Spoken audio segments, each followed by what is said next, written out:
آپ کے سامنے مختار سقفی کذاب کے سلسلے میں چھٹی نشست پیش کی جا رہی ہے۔ آج کی نشست میں آپ کے سامنے یہ بات واضح کی جائے گی کہ صحابہ و اہل بیت رضی اللہ تعالی عنہم کے نظر میں مختار سقفی کا کیا مقام تھا، اس حوالے سے چند ایک ثبوت آپ کے سامنے پیش کیے جاتے ہیں۔ المعجم الاوسط للطبرانی میں صحیح سند کے ساتھ روایت موجود ہے، حدیث نمبر 924 ہے۔ ابو اسحاق سبیعی کہتے ہیں کہ میں نے عبداللہ بن عمر رضی اللہ تعالیٰ عنہ سے کہا، ان المختار یزعم انہ یوحی الیہ، مختار دعویٰ کرتا ہے کہ اس کی طرف وحی کی جاتی ہے۔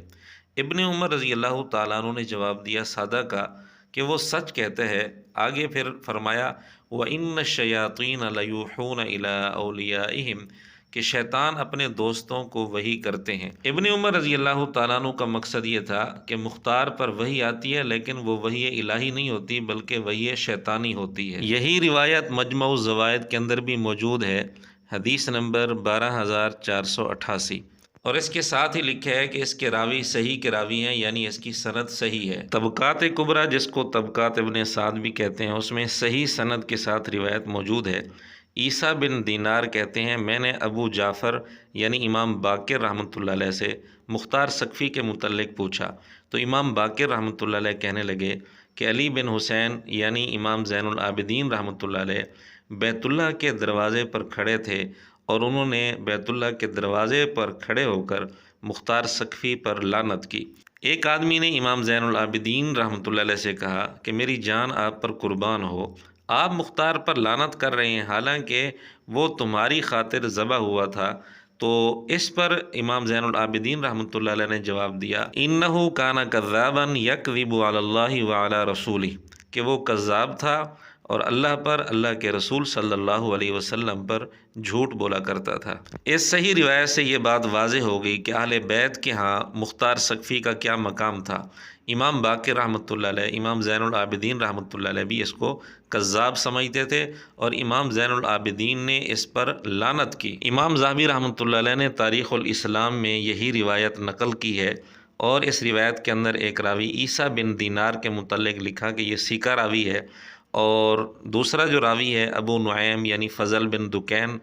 وہ تو بالکل سیکا ہے، اس میں تو کوئی شک نہیں، امام بخاری رحمۃ اللہ علیہ کا استاذ ہے، اور صحیح بخاری میں اس کی کافی ساری روایات ہیں۔ بہرحال صحیح سند کے ساتھ یہ روایت موجود ہے اور امام ذہبی نے بھی اس کو نقل کیا ہے۔ اس روایت کی مزید تائید ایک اور روایت سے ہوتی ہے جو مصنف ابن ابی شیبہ میں موجود ہے، جس میں سیدنا علی رضی اللہ تعالیٰ عنہ نے مختار سقفی کے متعلق فرمایا تھا قاتلہ اللہ، اللہ اس کو برباد کرے، لو شق علی قلبہ لوجد ملآن من حب اللات والعزیٰ،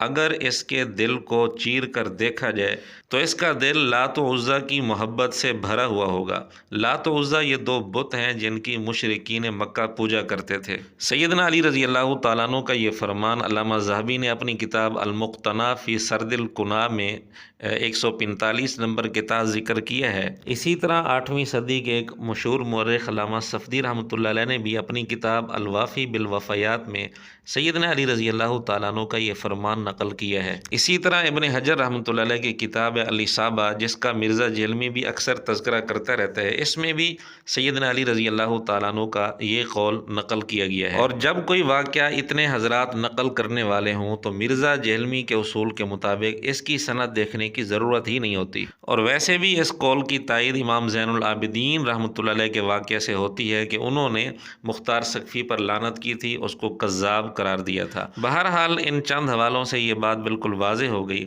کہ صحابہ و اہل بیت رضی اللہ تعالی عنہم کے ہاں مختار سقفی کی کیا حیثیت تھی۔ اس سب کے باوجود مرزا جہلمی نے مختار سقفی کا دفاع تو کیا، لیکن آج تک نہ مختار سقفی کو کذاب کہا اور نہ ہی مختار سقفی کے متعلق یہ کہنے کی ہمت کی کہ اس نے وحی کا دعویٰ کیا تھا، جبکہ اس پر مضبوط شواہد اور مضبوط ثبوت آپ کے سامنے پیش کیے جا چکے ہیں۔